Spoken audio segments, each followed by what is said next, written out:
Nagsugod na karong hapon ang bag-ong GMA Afternoon Prime nga inagaw na bituin. Ang programa mahitungod sa giunsa pagkabot ang pangandoy nga nawa pinaagi sa pagpaningkamot.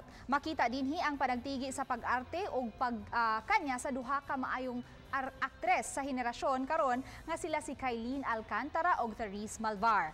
Masukod usab ang pagpuyo nila ni Edward nga gidala ni Marvin Agustin ug Belinda nga gidala ni Sunshine Dizon. Human makidnap ang ilang nag-inusarang anak. Human makidnap ang ilang nag-inusarang anak nga si Ana kinsa gidala ni Kylene, nabalhin ang ilang atensyon sa anak nga si Belinda nga gida ni Therese. Magdagko si Ana isip Elsa nga gipadako ni Aurora kinsa gidala ni Angelo de Leon. Unsa kaha ang dangatan kung mag-abot ang dan sa duha ka mga batan-on? At ang inagaw na bituin nga makita sa Lunes hangtod sa Biyernes.